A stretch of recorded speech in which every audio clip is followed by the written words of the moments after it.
Bonjour Renaud, Bonjour comment ça va Renaud? Ça va super bien. Alors Renaud, après sa présumée arrestation manquée en Espagne, Monsieur Soro Guillaume, selon Soir Info, défie le régime ivoirien.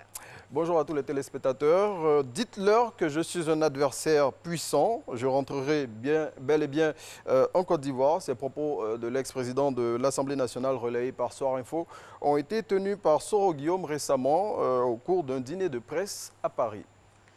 Alors, on reste avec Soir Info qui revient sur une conférence de presse animée il y a peu par le contre-amiral Ange Kessi.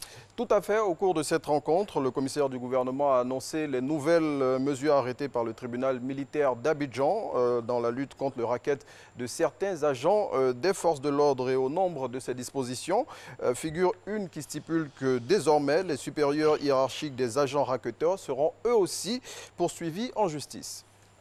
Charles Blé Goudé réagit aux poursuites engagées contre lui par la justice ivoirienne et c'est l'Inter qui en parle.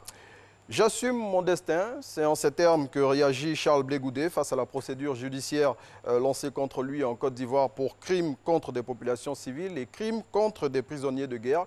Plus de détails dans l'Inter de ce jour. Parlons sport à présent, très cher Renaud, avec le quotidien Le Matin qui nous apprend que les éléphants footballeurs se maintiennent dans le top 10 africain. Oui, la sélection ivoirienne de football conserve son 10e rang africain et se place à la 56e place mondiale dans le classement du mois d'octobre 2019 de la Fédération internationale de football association FIFA.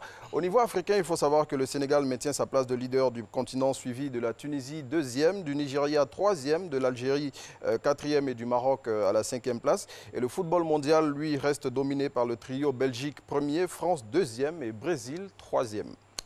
Pratiquement toujours les mêmes. Hein? Alors, une autre affaire de viol, hélas, défraie la chronique depuis quelques jours. Oui, une autre affaire. Et après le cas de la petite Océane Boré, dite Grace, décédée des suites d'un viol, une autre affaire de viol sur une fillette occupe le devant de la scène médiatique. Et selon le quotidien d'Abidjan qui rapporte l'information, le père de la gamine en serait l'auteur.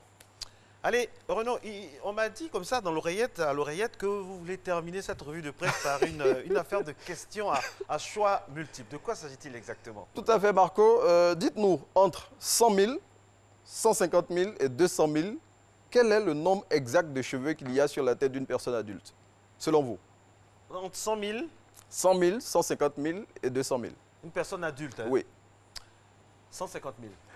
Bon, on va dire que vous avez une boule de cristal, Marco, parce que c'est la bonne réponse. Ah ben écoutez, on ne s'est pas préparé, hein? C'est pas préparé, non, pas du tout. Là, je confirme. Et donc, yes. 150 000, c'est le nombre exact de cheveux qu'on retrouve en moyenne sur la tête d'une personne adulte selon futurascience.com. C'est vrai que cette information ne va presque servir à rien, hein, mais selon cette plateforme souligne que de nombreux critères influent sur la quantité de cheveux qu'on peut trouver sur la tête d'une personne adulte. Ce sont notamment le sexe, l'origine ethnique, l'âge et même la condition physique.